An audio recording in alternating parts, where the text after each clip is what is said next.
السلام عليكم ورحمة الله وبركاته. الحمد لله رب العالمين، والصلاة والسلام على أشرف الأنبياء والمرسلين، نحمده ونستعينه ونستغفره ونعوذ بالله من شرور أنفسنا ومن سيئات أعمالنا، من يهده الله فلا مضل له ومن يضلل فلا هادي له. رب اشرح لي صدري ويسر لي أمري واحلل عقدة من لساني يفقه قولي. أما بعد.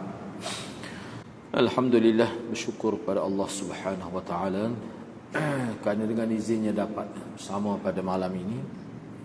InsyaAllah pada malam ini saya akan sambung perbincangan Kitabul Ghusl, tajuk berkenaan dengan mandi junub ini.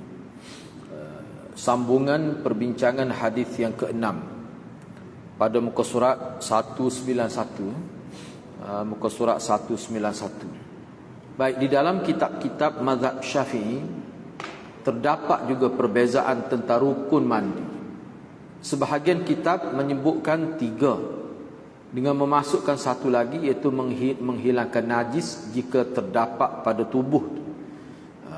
Jadi kebiasaannya dalam mazhab Syafi'i ini 2 ya, iaitu niat kemudian meratakan air ke seluruh tubuh. Itu rukun mandi junub lah. Tapi ada juga dalam mazhab Syafi'i ini dia tambah selagi. Mana ada juga setengah-setengah ulama seperti mana disebut dalam kitab lah.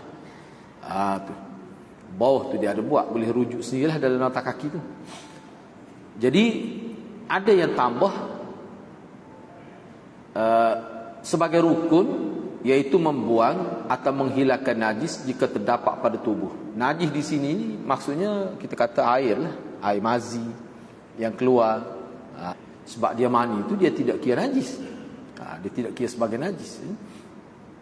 Walaupun secara praktikalnya Nabi bila nampak ada tu Nabi basuh. Kalau kering tu Nabi kutih, gitu ya. Kalau sudah kering sehingga jadi berkeping, kita kata, jadi pejar tu, melekat pada pakaian itu, Nabi kikis begitu menggunakan ujung kuku seperti mana yang disebut dalam hadis. Tak apalah, kuku mana pun ada yang kata begitu. Jadi kalau tambah menghilangkan najis pada tubuh tu, maka jadi 3 lah rukunnya. Tapi umumnya dalam mazhab Syafi'i 2 tu je. Baik, Imam Syafi'i berpendapat sebagaimana pendapat ulama Syafi'iyah, iaitu 2 sahaja, sebagaimana yang disebut pada minggu lepas lah, kita bincang dah minggu lepas. Baik. Baik, penjelasan ringkas tentang rukun dan fardu wudu adalah seperti berikut. Pertama, niat adalah fardu di sisi jumhur ulama. Di sisi ulama Hanafiyah sunat saja niat tu. Dia nak kira bersih. Mana selain daripada ulama Hanafiyah mengatakan niat itu termasuk dalam fardu. Fardu wajib ni kalau dalam mazhab Syafi'i sama saja. Baik. Yang kedua, ulama sepakat bahawa meratakan air ke seluruh tubuh, ke seluruh anggota badan dan bulu adalah fardu. Tak rata tak sah semaya. Mandi junub tu tak sah. Kalau tak rata, mesti rata. Kena pastikan rata. Sehingga kalau rambut tebal, kita kata janggut, jambang ni tebal pun, dia kena takhlil, kena masukkan jari jemari biar rapat ke kulit dengan air lah. Yang ketiga, berkumur dan memasukkan air ke hidung adalah wajib di sisi ulama Hanafiyah dan Hanabilah. Ulama Syafi'iyah dan Malikiyah berpendapat sunat saja, tak wajib, sunat. Berkumur tu masuk, dan juga berkumur tu kita kata madmadah tu. Istinsyak tu mana masuk air ke dalam hidung. Tu kalau mengikut dalam mazhab Syafi'i dan mazhab Malik, itu bukan fardu, sunat. Tapi kalau dalam mazhab Hanafiyah dan mazhab Hambali, mengikut pandangan tokoh-tokoh dalam mazhab mereka, mana wajib lah, wajib. Tapi dalam mazhab Syafi'i, mazhab Maliki tak, sunat saja. Buat tu molek lah. Selain daripada lebih bersih, ia juga dapat pahala sunat itu. Itu maksudnya. Yang keempat, muwalat, iaitu berturut-turut adalah wajib di sisi Malikiyah. Jumhur berpendapat ianya adalah sunat. Ni mualak ni maksudnya hak ambil wuduk tu lah. Seperti mana hak Nabi buat. Mula-mula sekali bersihkan dia punya kemaluan. Mula-mula sekali. Kemudian ambil wuduk, tinggal bahagian kaki, kemudian curah air ke atas kepala, kemudian gosoklah di anggota tubuh tu. Yang terakhir sekali basuh kaki. Jadi jumhur ulama berpendapat itu sunat. Tapi kalau mengikut Malikiyah wajib ikut urutan tersebut dalam hadis. Apa dia? Mula-mula cuci kemaluan itu biasalah, mula-mula sekali. Kemudian ambil wuduk seperti wuduk salat. Kemudian curahkan air ke atas kepala. Cumanya dalam dia gini, dalam setengah riwayat kalau kita perhatikan, kenapa jumhur kata tidak wajib ikut? Sebabnya hadisnya banyak. Setengah hadis tu buat begini, setengah hadis tu buat begini, tak sama. Misalnya kalau hadis ada yang curah air ke atas kepala, ada setengah tersebut tu dia kena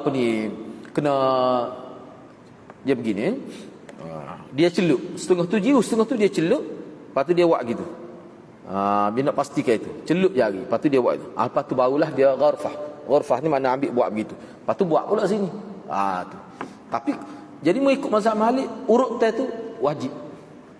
Tapi mengikut jumhur ulama dak sunat saja. Asal rata nak start mana dulu pun tak apa. Gitu ya. Dia sebenarnya kalau selepas mandi tak perlu dah ambil air sembahyang. Engkau mandi dah.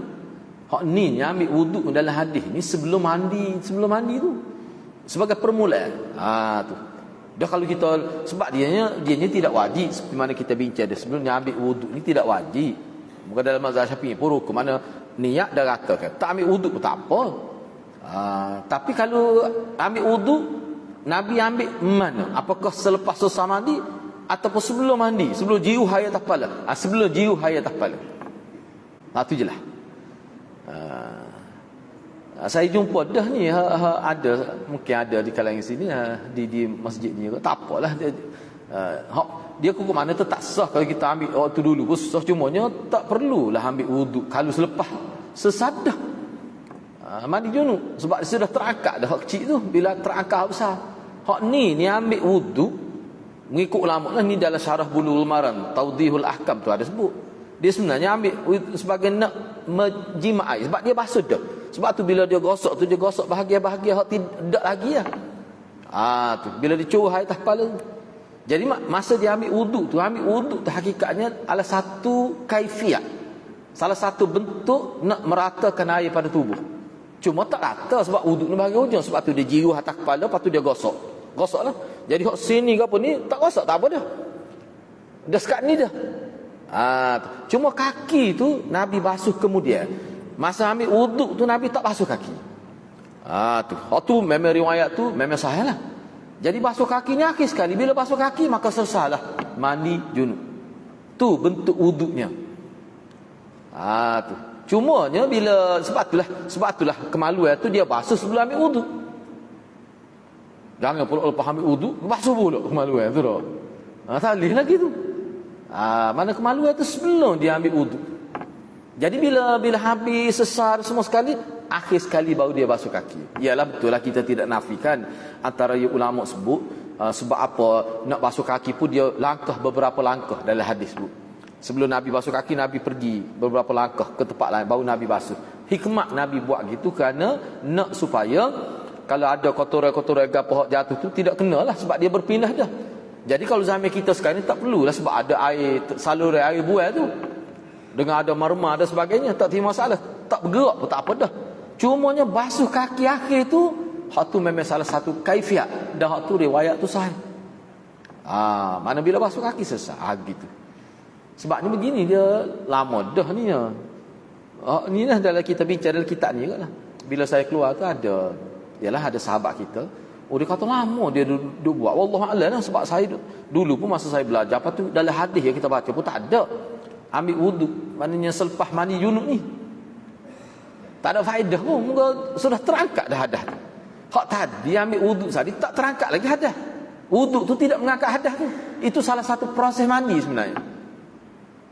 Salah satu proses mandi. Dalam Bulughul Maram tu ada juga Nabi tidak ambil wuduk, ada juga.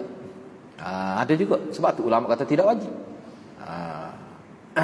Gitulah. Tapi kebiasaannya ambil wuduk. Kelima, menggosok anggota tubuh ketika mandi adalah wajib di sisi Malikiyah, yakni mazhab Malik, dan juga Al-Muzani. Ni Al-Muzani ni anak murid pada Imam Syafi'i lah, ni tokoh besar dalam mazhab Syafi'i. Al-Muzani bagi dia kata wajib. Dia panggil ad-dalk. Ad-dalk maknanya kita gosok. Ni gosok. Biar tobik daki gosok. Bukan gosok sikit-sikit, memang gosok nak suruh bersih. Kalau dalam mazhab Malik dan juga salah seorang tokoh besar dalam mazhab Syafi'i, bahkan anak murid Imam Syafi'i, Al-Muzani ni, dia kata wajib. Orang lain kata sunat ya. Setengah kata sunat pun sunat yang ditekankan ya, kita sebut sebagai sunat muakkad itu. Tapi di sisi jumhur ulamanya sunat, gosok tu sunat. Sebab tu kalau kita tengok dalam mazhab Syafi'i, niat kemudian meratakan air. Gosok tu tak pasal kata. Tapi semua kata kalau gosok tu molek. Sebab tu setengah jumhur, pendapat jumhur, dan juga kita kata ahlul hadis lah, kita kata hak bincang hadis, dia kata gosok tu termasuk dalam sifat mandi wajib. Sifat hak Nabi buat lah, mana buat boleh pahala. Dia sebenarnya hak tu molek lah. Hak tadi tu sekadar sah lah. Hak moleknya gosok. Tu semua terima. Supaya juga kita kata dalam bab wudu, selain daripada hak sapu, hak basuh, semua kena gosok. Tapi tidak wajib. Sunat ya. Tidak wajib. Tapi kalau gosok, itulah yang dikenaki. Hak moleknya begitulah. Baik, begitu juga dengan amalan sunat di dalam mandi. Terdapat perbezaan pendapat di kalangan ulama. Ulama mazhab Syafi'i berpendapat sunat mandi sebagaimana berikut. Ni hak sunat ni. Mana tak buat ni pun tak sah, tapi kalau buat boleh pahala. Bagi saya kalau tak buat tu jadi rugilah kita. Rugi. Mula-mula sekali baca bismillah. Baca bismillah. Disusuli dengan niat mandi. Niat tu dalam hati itulah kita betul takut tak teringat pun. Jadi mandi kan gitu. Suruh nyagi mandi gitu ya lah. Tak boleh. Nak jelas sebab dia mandi ni serupa, zahirnya serupa tu. Niat tu yang membezakannya. Niat tu maknanya satu qasak dalam hati, bukan hak mulut tu. Hak mulut tu tak kira, hak tu lafaz, hak dalam hati tu. Tu pertama. Lepas tu membasuh dua tangan sehingga pergelangan tangan sebagaimana ketika wudu. Berwuduk dengan sempurna, berkumur dan memasuk airkan ke hidung lalu menghembuskannya. Intisyar dia panggil. Baik, menggosok mana-mana anggota yang mampu disentuh ataupun mampu digosok tangan lah, tempat hak kita boleh gosok. Biasanya kalau tubuh tu besar tu nak gosok belakang payah, kalau nak gosok setakat boleh.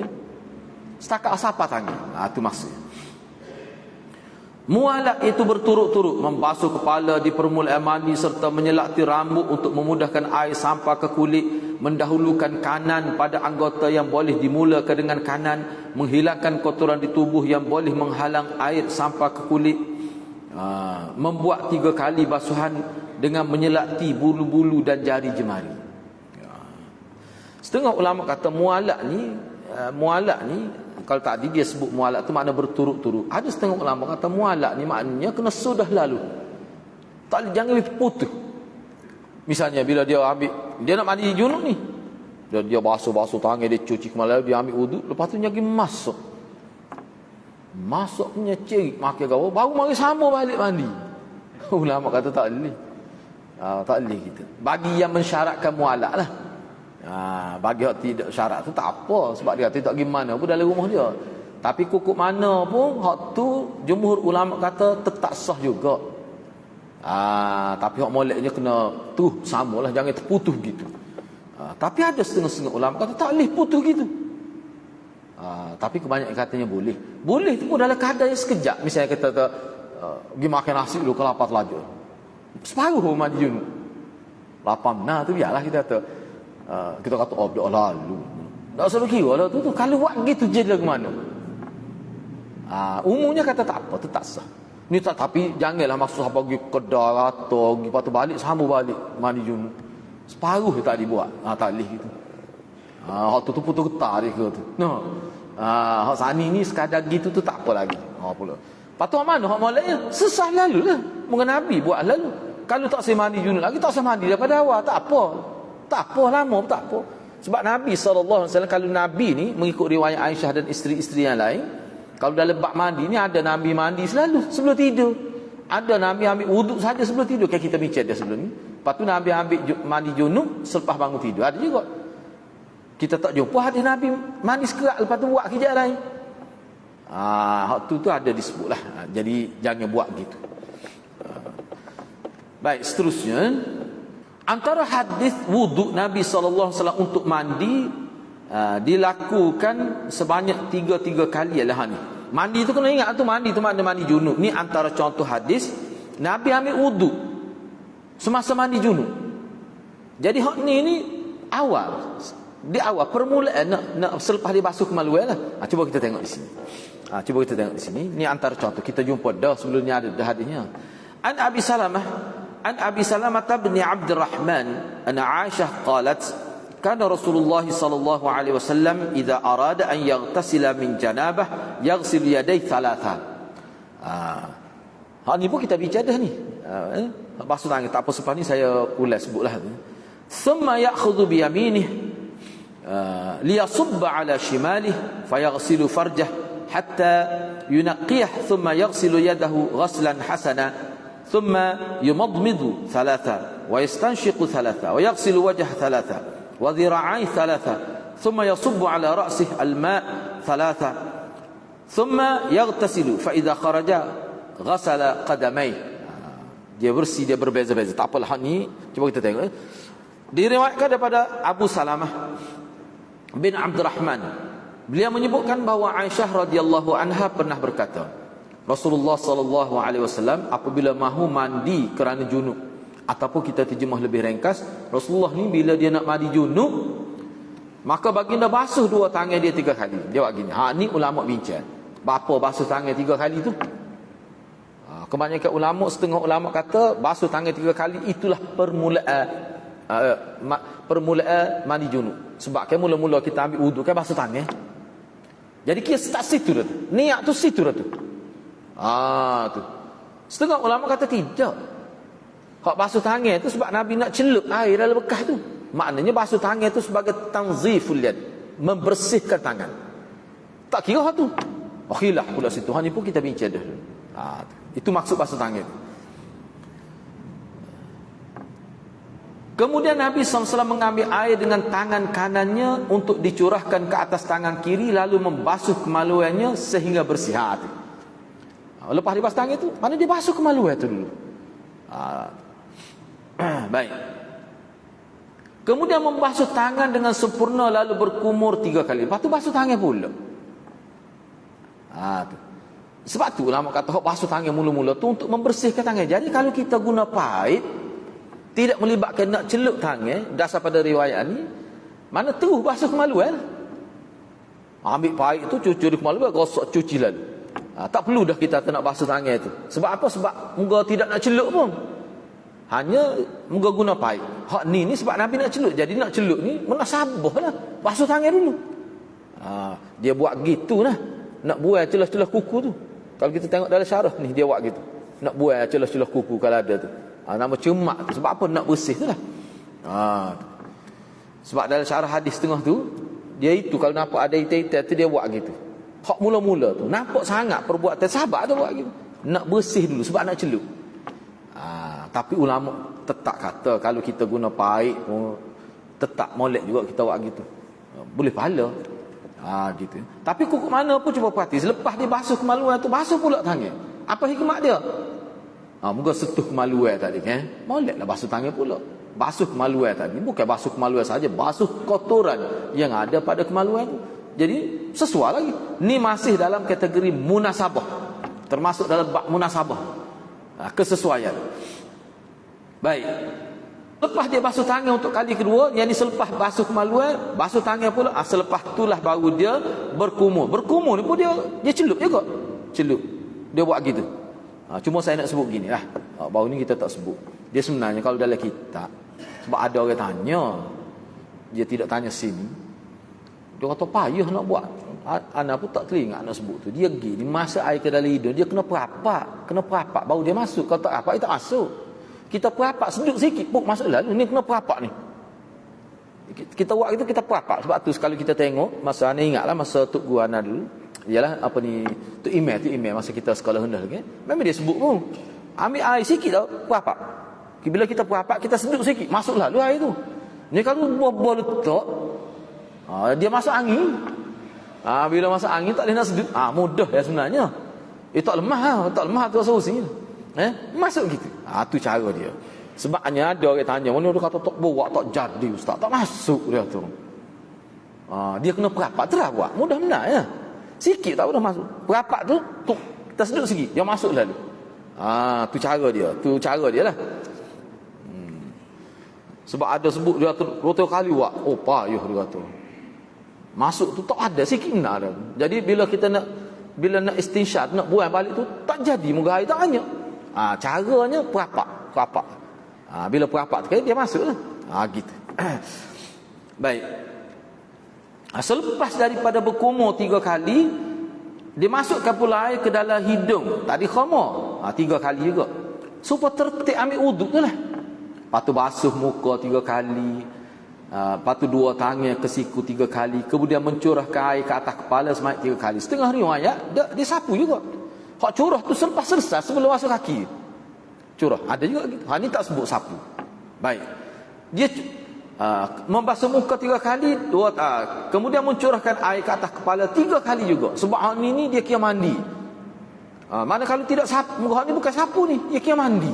Sebab tu 3 kali. 3 kali tu dah setengah riwayat sebanyak ni dia ambil. Dia panggil gharfatain. Gharfatain ni dia celup, bukan celup besar, celup 2, banyaklah.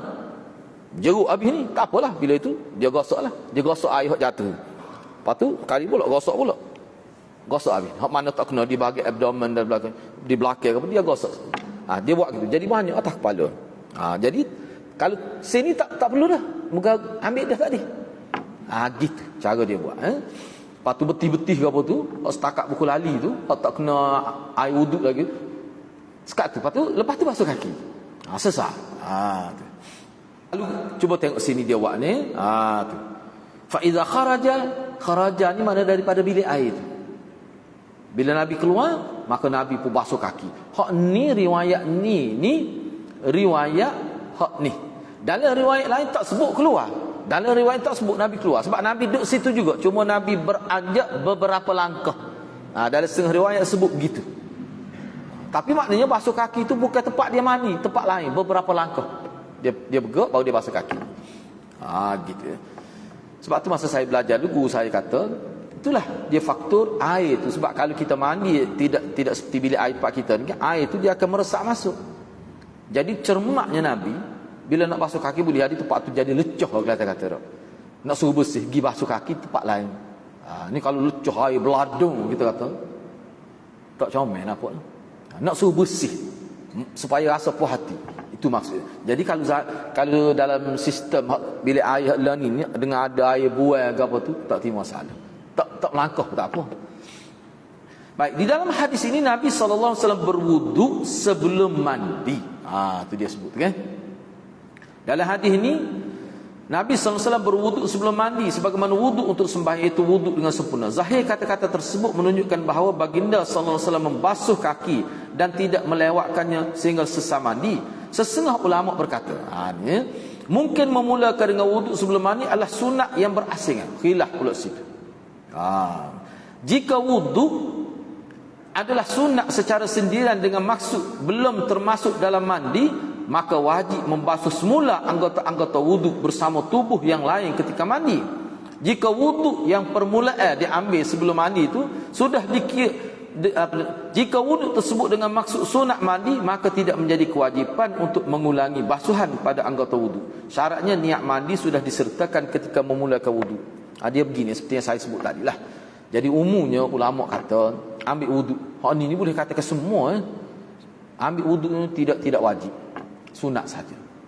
Baik. Jadi ada setengah ulama dia kata, dak hak ni betul lah kalau sunat kau gapo, tapi dia tak termasuk. Dia ada setengah ulama tapi pendapat ni tidak ramai ni pendapat ni. Dia kata ambil wuduk mula-mula tu sebenarnya dia tak berkait dengan mandi junub lagi. Bagi orang yang berpendapat begitu, dia kena basuh semula tu anggota tangan ke apa tu. Dia kena buat semula masa mandi. Dia tak boleh berpada dengan ambil tadi sebab dia anggap tidak termasuk dalam mandi itu. Bagi ulama yang kata termasuk dalam mandi maknanya sunat, ambil wuduk tu sunat, maksud maknanya termasuk dalam mandi. Tak payah dah dibasuh ni. Mana bila dia curah air atas kepala, dia gosok tepat, hak tak kena air lagi, hak kena dah air wuduk tadi, tak payah dah. Gitu. Itu maksud dia nya. Jadi bagi orang yang mengatakan masa ambil wuduk tu dia hak tu dikira mandi, dah hasil tu dia kena niat hal dah lah. Niat mandi tu. Tapi dalam tu ambil wuduk. Tapi kalau yang mengatakan ambil wuduk tu tak termasuk langsung, berasingan dia, tak termasuk dalam bab mandi, tak sunat pun. Maknanya terasing, lain suku sakak tu. Kalau lagu tu maknanya dia niat dia selepas ambil wuduk tu, dan dia kena rata ke semula ni. Sini walaupun sudah kena dah air wuduk, sebab dia kata air wuduk tak termasuk dalam mandi wajib. Tapi dalam mazhab Syafi'i itu masuk. Mana kita ambil wuduk tu pakai jalan dah, niat dah. Kalau tak basuh sini pun tak apa, basuh sekarang ni kebetulan air pun tak banyak itu. Lepas ambil wuduk spray tu tak. Lepas tu ada sikit tu basah gosok sini dah nak jimat air sah, tak ada dia masalah. Gitu ya. Baik, seterusnya habislah di situ ya. Okey, sekarang ni kita masuk hadis yang ketujuh ya, hadis yang ketujuh. An Ibn Abbas qala qalat Maimunah wada'tu lin-nabi sallallahu alaihi wasallam ghuslan fasatartuhu bi thawbin wa sabba ala yadayhi faghasalahuma thumma sabba bi yaminihi ala shimalihi faghasala farjahu fadaraba bi yadihi al-ard famasahaha thumma ghasalaha famadmad wastanshaqa wa ghasala wajhahu wa dhira'aihi thumma sabba ala ra'sihi وأفاض على جسده ثم تنحى فغسل قدميه فناولته ثوبا فلم يأخذه فانطلق وهو ينفض يديه. Diriwayatkan daripada Ibnu Abbas, kata beliau, Maimunah radhiyallahu anha berkata, ni isteri Nabi lah Maimunah ni, mak saudara kepada Ibnu Abbas tu. Dia kata saya meletakkan kepada Nabi sallallahu alaihi wasallam air untuk mandi, maksudnya mandi wajib. Lalu saya menggantungkan kain, ni kain tuala lah, menggantungkan kain ni sebagai tirai, supaya tidak nampak lah naik mandi tu. Baginda mencurahkan air ke atas dua tangan, lalu membasuh kedua-dua tangan dia. Kemudian baginda mencurah air dengan tangan kanannya ke atas tangan kiri, lalu membasuh kemaluannya. Jadi maknanya hak tuai air tu tangan kanan, hak gosok kemaluan tangan kiri. Itu maksudnya. Baginda sallallahu alaihi wasallam pun memukul tanah dengan tangannya. Selepas Nabi sallallahu alaihi wasallam basuh kemaluan dia tu, sebelum dia teruskan mandi tu, dia tepuk dulu di tanah. Sini. Tak apa kita baca dulu ya. Apa tepuk tu selepas ni lah. Jadi Nabi tepuk dulu di tanah dengan kedua tangannya. Lalu menyapukannya, kemudian membasuhnya. Bila dia tepuk tu sama ada dia gini, bila dia tepuk tu dia wak-wak gitu, ataupun dia comor di rupuk ataupun gitulah dia buat, dia hilang. Sebab bila tepuk tu kenalah debu tu. Lepas tu dia buat gitu, lepas tu dia basuh. Baik. Kemudian baginda berkumur. Selepas dia basuh tangan, dia tepuk di tanah tu, cucilah tangan tu. Kemudian dia ambil semula air, dia berkumur. Kemudian dia memasukkan air ke hidung. Hal ni tak sebut ni berapa kali, sebab dia kena campur hadis tu, kita faham lah maknanya 3 kali juga lah. Dasar pada hadis Aisyah tadi. Dan meratakan ke atas seluruh tubuhnya, membasuh wajahnya dan dua lengannya, mana tangan hingga ke siku dah. Kemudian baginda sallallahu alaihi wasallam mencurahkan air ke atas kepalanya dan meratakannya ke atas tubuhnya. Kemudian baginda beranjak, bergerak ke satu sudut. Selepas tu Nabi basuh kedua kaki dia. Kata Maimunah, saya pun memberikan kepadanya tuala, tetapi baginda tidak mengambilnya. Baginda sallallahu alaihi wasallam pergi sambil mengibas-ngibas dua tangan. Nabi buat gini. Selepas Nabi mandi, Nabi buat gitu ya. Dia buang air, dia tak guna tuala. Tapi ada juga ketika dia guna, tapi hak wuduk pada dia buat gitu. Mana nak biar air kering di tubuh, air wuduk tu dan juga air mandi junub tu.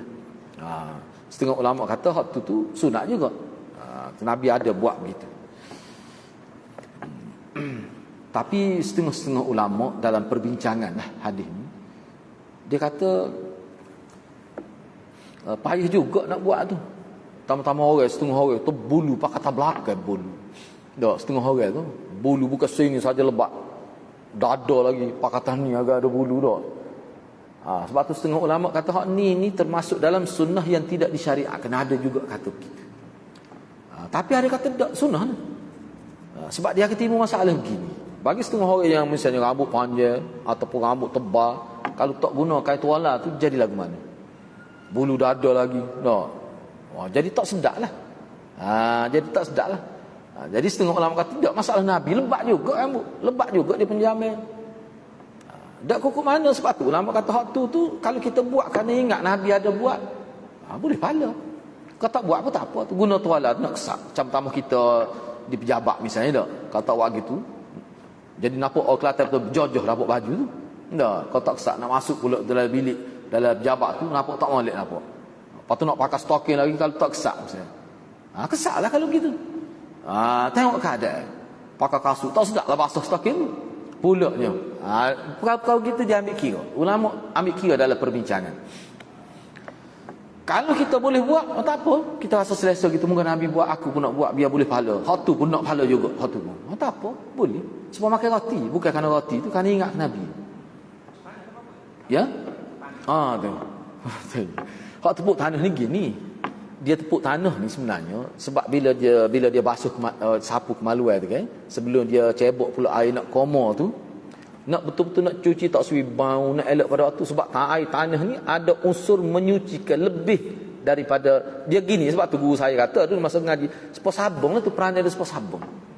Nak biar bersih. Sebab tu bila dia tepuk tu lekat debu-debu tu dia buat gitu. Lepas tu dia basuh. Jadi tak bau langsung. Sebabnya begini. Sebabnya apa ni kita kata air mani setengah-setengah orang tu bau kuat, dia tak sama tu. Air mani tu kadar dengan laki ni dia tak sama. Setengah tu mungkin bau kuat, capung ngejebak dia lagi tu tak. Jadi tak suruh bau. Buat apa ni? Sebab lepas ni nak buah dalam mulut tu, nak cebok air pula tu. Mana nak suruh basuh biar betul, biar tak bau tu. Berasa puas hati. Lepas tu kita duduk dalam bilik air nak tepuk mana? Moga marmar tu. Moga dia punya tai tu. Hak ni lah maksud dia nya. Peranai tanah tu seperti sabun. Seperti sabun. Bersih. Nak bersih Nabi ni. Itu maksud dia nya. Kita kata berat. Lepas ni maknanya kena sedia pula sebekah tanah tu. Buah bila air nak tepuk tu. Tidak begitu. Dia maksud dia nya super sabun. Kita basuh kemalu. Kata tu. Lepas ni nak khamar. Mana siapa dah basuh tangan tu? Gitu maksud dia nya. Ya? Mana? Tidak. Dia gini cumanya ana baca dalam syarah apa ni Bulughul Maram tu, dia tidak sebut semua, cuma Nabi buat gitu ada maksud dia. Maksud suruh bersih. Jadi kalau suruh bersih, kalau tahu gitu kena guna air banyak. Nak suruh bersih betul tu. Tu. Ataupun guna sabun. Tapi setengah ulama dia kata sebab dia guna, cuba perhatikan teks hadis tu. Mana ni? Sebab ada juga setengah ulama sebut hak ni boleh katakan Nabi, tapi tak ada yang kata buat tak pernah tinggal, tak ada gitu. Tapi ada Nabi buat gitu. Ni dalam Tawdihul Ahkam lah ada sebut. Syarah Bulughul Maram. Sebab tu bagi ana lah. Hak ni kalau kita guna sabun mudah kita guna. Lepas tu yang keduanya air tu banyak. Ngapa air kata mani tu tak? Jadi tentu dah bersih benar tangan tu. Enggak ada kemaluan tu, kita kata biasa je lah. Sebab dia begini, satu kau lagi, hak tidak hal ni lah. Riwayat Aisyah juga, Nabi bila selesai mandi junub, terus Nabi basuh kemaluan. Tak berkait dengan wuduk, tak pakai. Basuh kemaluan saja dia. Ada riwayat sebut, lepas Nabi jimuk dengan isteri dia, ni riwayat Aisyah, Nabi basuh kemaluan. Tak mandi junub lagi. Lepas tu Nabi ambil wuduk, Nabi tidur. Maknanya basuh kemaluan ni kalau kita tengok dalam hadis, selepas jimuk, semua Nabi basuh. Sebelum tidur, sebelum ambil wuduk. Sebab Nabi ni mandi junub ni ada ketikanya dia mandi junub dulu baru tidur. Ada setengah tu dia ambil air semaya saja. Lepas tu baru tidur. Jadi ambil air semaya tu tidak terangkat hadas. Sebab tu kebanyakan ulama untuk kesegaran tubuh. Dia hurafannya tu dalam Tawdihul Ahkam. Jadi maknanya isu lepas jimuk basuh kemaluan, ni boleh katakan setiap kali Nabi jimuk, Nabi buat begitu. Ada riwayat sebut pernah dia jimuk isteri dia serentak dalam satu hari tu, tu lain cerita, tu lain pula. Tu dengan satu mandi. Tetapi setiap kali dia jimuk isteri dia akan basuh dulu kemaluan, baru dia jimuk lain. Tapi mandi sekali mandi ya. Jadi kalau nak perhatian tu kena nikah lagi lah. Kalau tidak kali tu. Gitu. Baik, seterusnya gitulah. Mana hadis yang ketujuh? Hadis yang ketujuh. Ani bin Abbas. Tadi kita baca dah ini. Baik. Jadi dalam hadis ni sebut dengan jelas tu, Nabi sebelum Nabi basuh kaki, Nabi beranjak dulu. Bergerak. Dalam riwayat sebut beberapa langkah Nabi bergerak. Sini disebut tanaha, mana beranjak. Baik, cuba kita tengok. Ibnu Abbas radhiyallahu an adalah anak saudara kepada Ummul Mukminin Maimunah itu mak dara dia lah. Kan itulah beliau dapat berada di rumah Maimunah radhiyallahu anha untuk mempelajari ilmu berdasarkan perbuatan Nabi sallallahu alaihi wasallam di rumah. Jadi pentinglah maklumat daripada Ibnu Abbas ni untuk siapa? Untuk kita lah. Baik. Perbuatan Nabi SAW menggosokkan tangan dia ke tanah selepas membasuh kemaluan dan sebelum membasuh tangan, mungkin dengan maksud untuk menjadi ke tanah tersebut sebagai bahan pencuci, seperti yang saya sebut tadilah. Nabi SAW menyebutkan di dalam riwayat lain, waju'ilat liyal ardu masjidah wa tahura wa ayyuma rajulin min ummati adrakatuhu salah falyusalli. Dijadikan tanah sebagai masjid. Masjid ni mana tempat sujud maksud sini. Boleh sembahyang. Masjid tu maknanya masjid. Masjid di sini mana tempat sujud. Dijadikan tanah tu sebagai tempat sujud. Mana-mana pun boleh sembahyang. Asal tak ada najis. Dan boleh dijadikan juga tanah tu sebagai bahan pencuci. Bahan pencuci. Sesiapa dari kalangan umatku yang sempat dengan waktu sembahyang di mana saja, maka dia sembahyanglah di situ. Dulu. Tapi kita lah tak ada masalah. Di stesen minyak pun ada, tempat mana-mana pun ada masalah. RNR lagi tak ada masalah. Taklah kalau misalnya contoh kita pergi ke tempat yang katalah tak ada. Siapa waktu semaya nak maya. Masjid tak ada. Boleh maya atas tanah gitu boleh. Tu maksud dia nya. Perkara ni kemudahan pada orang dulu gak mudah benar pergi berjalan pada pasir tengok masuk waktu. Betul maya situ. Asal kata ada najis pakai jalan. Tu maksud dia nya. Sebab setengah-setengah agama tak boleh. Tak boleh kita semaya kena tempat tertentu. Setengah-setengah agama. Seperti tak boleh kena bawa boleh poket tanah Karbala. Wak lapik. Bawa syiah dia makan tanah tu setahun sekali dia makan sebesar ni. Dia sebesar kacepo sebut dalam kitab dia. Dia tolak. Dia buat gini. Ni ayat ni takut nak buatlah tu ayat ni. Mana kalau hadis-hadis buat ni kak dia panggil bodoh apa kata belakang lah dia panggil. Dia buat gini dalam kitab Syiah. Dia ambil tanah Karbala sebesar ni, besar kacepo. Setahun sekali dia buat. Bukan wajib, tapi hak ni kelebihan besar. Kalau buat gitu, tak akan disentuh api neraka dalam kitab dia. Nah, sebutin dia campur air, dia buat gitu. Biar jadi lembut, kerah sakit kot tekak tu, buat gitu. Dia pun masuk telaguk gitu. Masuk tanah Karbala. Dia tulis kat situ Quds, tanah suci. Maka tu kira-kiranya fadilat dia nya tak akan terkena bakar api neraka. Tu. Tu makan tanah. Okay. Kita berhenti setakat itulah dulu. InsyaAllah kita akan sambung semula. Kita akan sambung semula tu. Kita berhenti setakat itu dulu. Mudah-mudahan Allah berkati kita semua. Aku qauli hadza wa astaghfirullahal azim li wa lakum. Wassalamualaikum warahmatullahi wabarakatuh.